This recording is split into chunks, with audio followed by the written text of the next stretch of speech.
नमस्कार दोस्तों, आज के इस वीडियो में हम आपको आंवला नवमी की पूजा की कथा सुनाएंगे। आंवला नवमी कार्तिक महीने की शुक्ल पक्ष की नवमी के दिन मनाई जाती है। ऐसी मान्यता है कि इस दिन भगवान श्री कृष्ण गोकुल की गलियां छोड़कर मथुरा गए थे। इस दिन महिलाएं सुबह जल्दी उठकर नहा धोकर साफ कपड़े पहनती हैं और आंवले के पेड़ की पूजा करती हैं। पेड़ को दूध चढ़ाकर सफेद या लाल मोली के धागे से 8 या 108 बार परिक्रमा करती हैं, फिर साथ में बैठकर कथा सुनती हैं और पेड़ के पास ही भोजन करते हैं। ऐसी मान्यता है कि आंवला नवमी का व्रत औरतें संतान प्राप्ति और परिवार की सुख शांति के लिए करती हैं। चलिए शुरू करते हैं आंवला नवमी की कथा। एक सेठ सेठानी थे। उनके 5 बेटे और 5 बहुएं थी। सेठ सेठानी बहुत धार्मिक प्रवृत्ति के थे। उनके पास इतना सोना चांदी और रुपया पैसा था कि उसे रखने के लिए कई नौकर चाकर थे। वे धन को गिनने की बजाय तराजू में तोल कर रखते थे। सेठानी जी का एक नियम था, वे रोज सुबह पूजा करके सोने का आंवला दान में दिया करती थी। उसके बाद ही खाना खाती थी। इस तरह सेठ सेठानी आराम से रहते थे। पर एक दिन सेठानी जी की बहू ने सोचा, यदि सासू जी इसी तरह रोज एक सोने का आंवला दान देती रहेंगी तो हमारे पास तो कुछ भी नहीं बचेगा।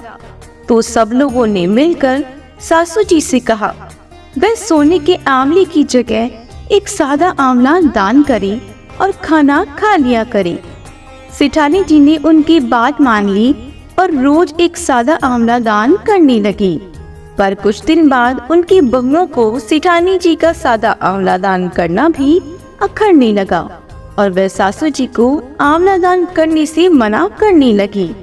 सेठ जी और सेठानी जी बहुत दुखी हो गए और वे अपना घर छोड़कर निकल गए।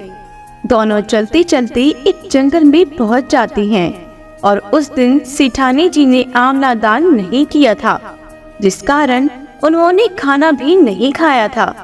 जंगल में पहुंचते पहुंचते रात हो जाती है। सेठानी जी और सेठ जी वही एक घने पेड़ के नीचे सो जाते हैं। सुबह उठकर देखते हैं कि जहां वे सोए थे वहां भगवान की कृपा से एक सोने के आंवले का पेड़ आ जाता है।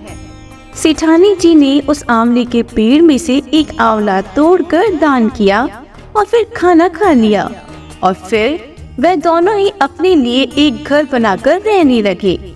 धीरे धीरे सेठ जी का व्यापार बढ़ने लग जाता है और वापस उनके पास बहुत धन दौलत आ जाती है और सेठानी जी फिर से रोज एक सोने का आंवला दान करने लग जाती है। इधर सेठ जी और सेठानी जी के घर से निकलते ही उसके बेटे और बहू में आपस में झगड़ा होने लगता है और इस कारण व्यापार में घाटा लग जाता है और सारी पूंजी खत्म हो जाती है। इसके चलते उन सबको मजदूरी करने के लिए घर से बाहर जाना पड़ता है। वह सभी लोग घूमते घूमते काम की तलाश में वहां पहुंच जाते हैं जहां सेठ जी और सेठानी जी रहते थे।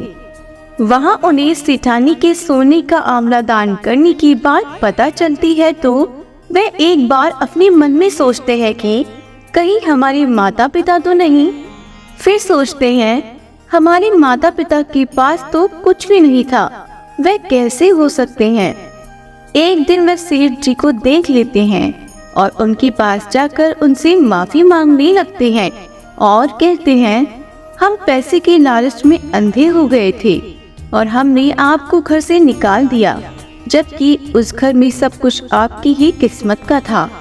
सेठ जी ने अपने सभी बेटों को माफ कर दिया और सेठ जी और सेठानी जी अपने सभी बेटे बहुओं के साथ रहने लगे। हे कृष्ण भगवान, जैसा आपने सेठ सेठानी को दिया वैसा सभी को देना। अपनी कृपा सभी पर बनाए रखना और सबकी मनोकामनाओं को पूर्ण करना। बोलो विष्णु भगवान की जय हो। आशा करते हैं कि आपको यह वीडियो पसंद आया होगा। इसी तरह के और भी वीडियोस को देखने के लिए हमारे चैनल को लाइक, शेयर एंड सब्सक्राइब जरूर करें। धन्यवाद।